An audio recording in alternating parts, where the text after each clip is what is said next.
हमारे सभी दर्शकों को सादर प्रणाम। जय श्री कृष्ण।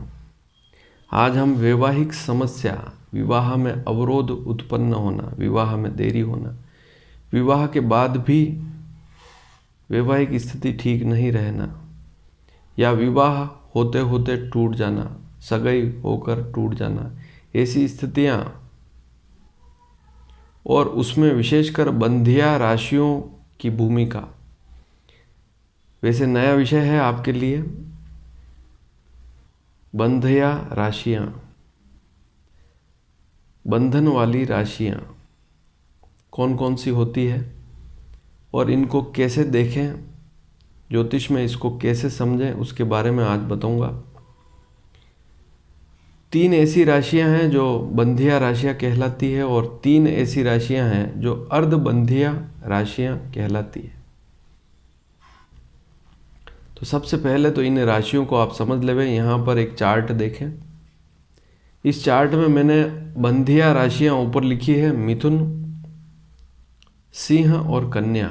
ये 6 राशियां कुल है। इसमें 3 राशियां जो है बंधिया राशियां कहलाती है, मिथुन, सिंह और कन्या। ये 3 राशियां बंधिया राशियां कहलाती है।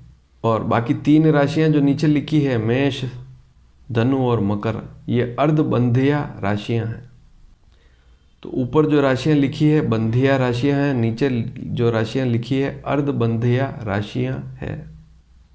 अब इससे वैवाहिक समस्या कैसे खड़ी होती है, विवाह में बंधन कैसे आता है, उसको समझेंगे। इसके लिए आप इस कुंडली को देखिए। सामान्य सी कुंडली है। कुंडली में आपको केवल 4 भावों पर नज़र डालनी है। द्वितीय भाव, चतुर्थ भाव, सप्तम भाव और नवम भाव, भाग्य भाव। नवम भाव को भाग्य भाव भी कहते हैं, द्वितीय भाव को धन भाव कहते हैं, चतुर्थ भाव को सुख भाव कहते हैं, सप्तम भाव वैवाहिक भाव है ही। तो सप्तम भाव का तो विशेष योगदान है ही। विशेषकर कुंडली में द्वितीय भाव और सप्तम भाव को तो आपको देखना ही पड़ेगा, द्वितीय भाव और सप्तम भाव। अब इनके स्वामियों का पता कैसे करें, इसके बारे में मैं पूर्व में अनेक बार जानकारी आपको दे चुका हूँ इसी चार्ट के अनुसार। यदि आपने वे वीडियो नहीं देखे हैं तो हमारे इस चैनल को सब्सक्राइब करें और उन वीडियो को अवश्य देखें, ताकि आप सारी जानकारियां सही तरह से ले सकें। लेकिन वापस मैं इस वीडियो के माध्यम से समझा दूं कि जहां जिस भाव में जो अंक लिखा हुआ है वह एक राशि है और उस राशि से उस स्वामी का आप पता कर सकते। तो आप ऊपर यहाँ पर देखेंगे कि जो अंक लिखे हुए हैं उनके आगे राशियाँ लिखी हुई है और उन राशियों के नाम आप समझ सकते हैं अंकों से, और फिर आगे उनके स्वामी भी लिखे हुए हैं। तो दूसरे भाव को देखना है, चौथे भाव को देखना है, 7वें भाव को देखना है और नवम भाव को देखना है।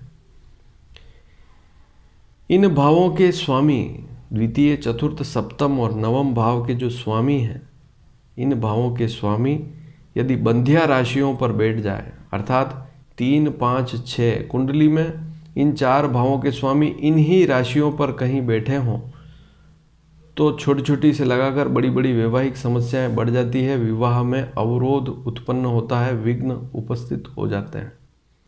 आप अपनी संतान की वैवाहिक स्थिति को ठीक करने के लिए या उसके विवाह के लिए निरंतर प्रयास करते रहते हैं, लेकिन यदि द्वितीय, चतुर्थ, सप्तम और नवम भाव के स्वामी बंधिया राशियों पर बैठे हुए हैं तो वैवाहिक संबंधित मामलों में विघ्न आते ही हैं।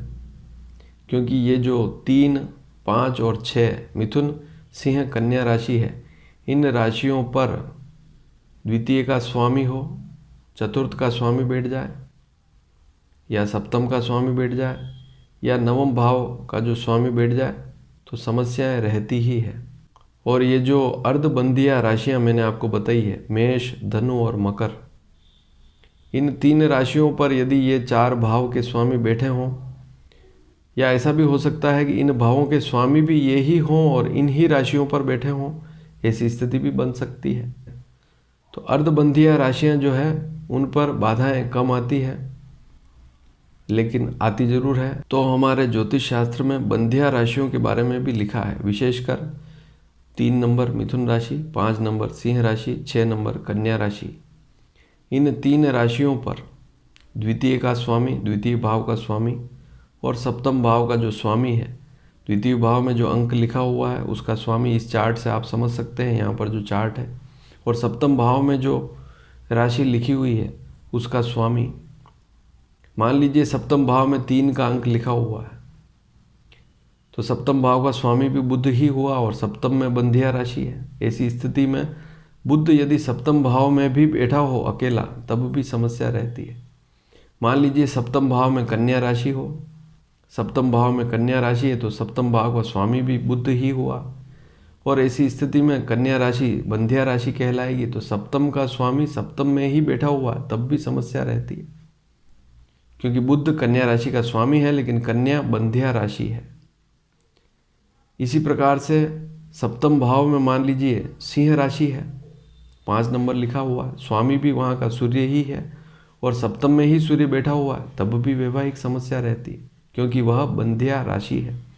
अर्धबंधिया जो राशि है मेष, धनु, मकर, 1, 9, 10, इन राशियों पर कम दोष उत्पन्न होते हैं, समस्याएं कम आती है। लेकिन यदि 3, 5, 6 ये अंक कुंडली में कहीं पर भी लिखे हुए हैं और उन पर यदि द्वितीय भाव सप्तम भाव का स्वामी बैठ जाए तो विघ्न आते ही हैं, समस्याएं आती ही है। आप प्रयास करते हैं फिर भी सफल नहीं हो पाते। तो इस बंधन को मुक्त कैसे करें, इसका उपाय भी तो चाहिए। यदि जो बंधिया राशियां हैं उन पर प्लेनेट बैठे हुए हैं, द्वितीय भाव का स्वामी, सप्तम भाव का स्वामी स्पेशली, तो वहाँ पर आपको भगवान सूर्य की आराधना करनी चाहिए। इसके साथ ही आपको गणपति की आराधना करनी चाहिए। यदि सिंह राशि पर ग्रह बैठे हुए हैं तो भगवान सूर्य की अधिकतम आराधना करें और आदित्य हृदय स्तोत्र का पाठ करें। और यदि मिथुन और कन्या राशि 3 और 6 नंबर राशि पर द्वितीय और सप्तम का स्वामी बैठा हुआ है तो ऐसी स्थिति में आपको भगवान गणपति की विशेष आराधना करनी होगी। ऐसी स्थिति में भी लाभ मिलता है। और कुछ स्थितियां ऐसी भी है कि वहाँ पर लग्न को देखकर लग्न के स्वामी को भी बलवान किया जा सकता है, उसके रत्न धारण किए जा सकते हैं, भाग्य के स्वामी के भी रत्न धारण किए जा सकते हैं। तो उन स्थितियों को भी देखना पड़ता है कि लग्न का स्वामी कौन है, अच्छी स्थिति में है तो उसके रत्न भी आप धारण करेंगे तो लाभ मिलता है। नवम भाव का स्वामी है, भाग्य स्थान का स्वामी है, उसके रत्न धारण करेंगे तब भी आपको लाभ मिलता है। तो आज आपने समझा कि 3 ऐसी राशियां मिथुन, सिंह और कन्या विशेषकर ये बंधिया राशियां कहलाती हैं और इन राशियों पर द्वितीय, चतुर्थ, सप्तम और नवम इन 4 भावों के स्वामी जाकर बैठ जाएं तो स्थिति बहुत ज़्यादा खराब हो जाती है। बल्कि दूसरे भाव और 7वें भाव के जो स्वामी हैं ये दोनों भी यदि इन ही राशियों पर बैठे हों 3, 6, 5 तब भी स्थितियां समस्या वाली होती है। आप प्रयास करते हैं लेकिन सफल नहीं हो पाते। तो यह भी एक विषय है बंधिया राशि वाला और इस पर भी ध्यान देना पड़ता है। ज्योतिष में ऐसे बहुत से सूत्र लिखे हुए हैं। यदि आपको यह विषय पसंद आया हो तो इसे शेयर करना बिल्कुल भी ना भूलें। और यदि आप पहली बार इस वीडियो को देख रहे हैं और आपने इस चैनल को सब्सक्राइब नहीं किया है तो ज़रूर करें ताकि आने वाले समय में आपको और भी महत्वपूर्ण जानकारियाँ समय पर मिलती रहेगी। धन्यवाद। जय श्री कृष्ण।